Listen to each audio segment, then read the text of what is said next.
Hi, my name is Rebecca, and in today's lesson, I'm going to show you how to give a presentation in English more effectively. Okay? Now, of course, giving a presentation is never easy, especially when it is in another language, which is not your native language. You're going to face some special challenges. And as a corporate trainer who has worked with people from all over the world, I can tell you that giving a presentation is difficult, but it is also one of the most effective ways to improve your English and also to increase your level of confidence as a professional speaking in English. Okay? So let's look at some of the strategies that you can follow in order to give a presentation that is more successful. Okay? Alright, so I've divided the board into two sections. The first part is things that you should do, and the second part will talk about things you should not do. So the first thing that you must remember when you're speaking in English and giving a presentation is to use simple language. Many people feel that their English is not good enough, and so they try to use very complicated words. However, if you're not comfortable with those words or you're not sure of the meaning of those words, it's not going to go over very well. Simple, clear communication is powerful, so try to remember that point, okay? Next, speak slowly. Because you have an accent, and everyone has an accent, but perhaps if you have an accent and English is not your native language, it's going to be a little bit harder for people to understand you. So you need to speak much more slowly than you think.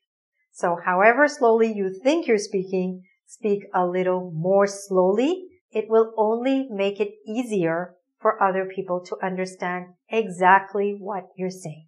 Okay? All right. The next point is to make sure to have your visuals professionally edited. Make sure that a native English speaker or an editor has checked all your visuals. There is nothing that compromises the professionalism of a presentation than seeing grammatical errors or spelling errors in the visuals. So make sure to have your visuals professionally edited. The next thing you want to do is to make sure to use more verbs rather than nouns. When you use a lot of nouns, it makes anything that you hear much heavier and difficult to understand. Let me give you a little example of that, okay? 1 second. Okay, so for example, if I say the delivery of the package took place on Sunday afternoon.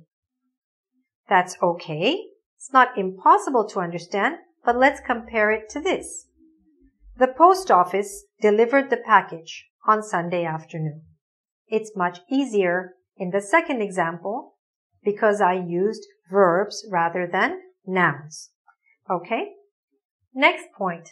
Use active verbs rather than passive verbs. Let me give you another example. 5,000 apartments were rented by ABC Housing last month. That's an example of using passive verbs. 5,000 apartments were rented, right? Let's contrast that with the active verb. ABC Housing rented 5,000 apartments last month. Okay? So you can see it's much easier when you use the active verbs. The next point is, if possible at all, try to work with a trainer.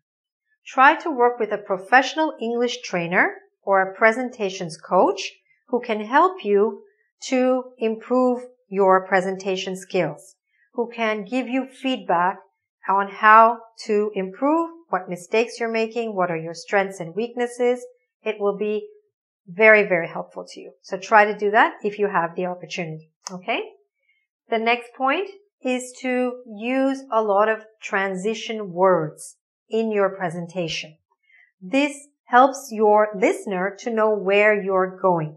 So you can say, for example, furthermore, nevertheless, on the contrary, these words explain to your listener what you're trying to say with even more clarity than if you did not use the words. So try to get accustomed to using transition words.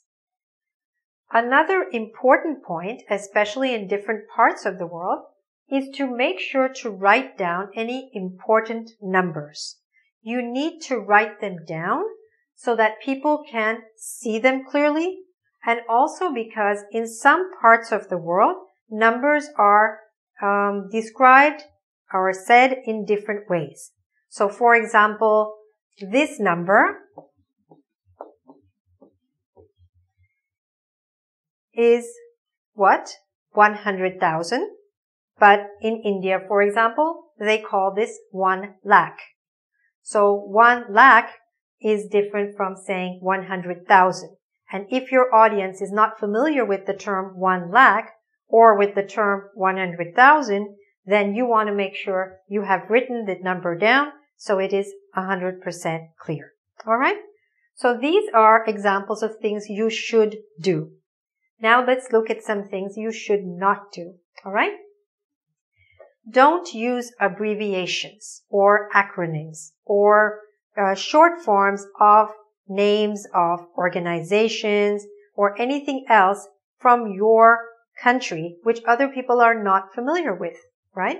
Say the entire name and then afterwards you can use the abbreviation once you have explained it. You also want to avoid jargon. Now, what is jargon? Jargon is the special kind of language that people who are in a particular field use when they speak to each other. So, for example, if you listen to computer guys speaking to each other, you will feel like you landed on another planet because they speak language that only they can understand. So, when you're speaking to a general audience, you want to avoid using jargon. Just use regular plain English to explain what you mean. That way you will reach more members of your audience, okay? Also, make sure you avoid slang. Even though you might hear native English speakers using slang in their presentations, it's best that you don't use it, especially if you're not familiar with how to use it. The worst thing is when we hear non-native English speakers using slang in an incorrect way, because that doesn't sound professional at all. All right? And another point is to avoid crutch words. Now, what's a crutch word? For that, you have to know what's a crutch. Well, crutches are what people use. You know, for example, if someone has broken their leg, they might use something like this to walk along. And these crutches, these sticks, support them while they're walking, let's say with a broken leg, right? Similarly, when people are nervous, they sometimes use sounds instead of words while they're thinking of the right thought or word. So they might say, for example, yeah, and things like that. These are crutch words. And they are often used by people who are not sure what word to say next. So avoid crutch words or sounds. Silence is okay if you're thinking. So while you're thinking, try to keep your mouth closed and avoid these crutch sounds. So these are some basic do's and don'ts, right, for giving a presentation in English. There are many other aspects of giving a presentation in English, and I'm going to write some of those for you on the board. Okay, so here are some other skills that you need to master in order to give a successful presentation in English. You'll find lots of information on this and other strategies on our website, presentationprep.com. There you can learn how to, for example, overcome fear. It's very natural for you to feel a lot of fear when you are presenting in a language which is not your native language.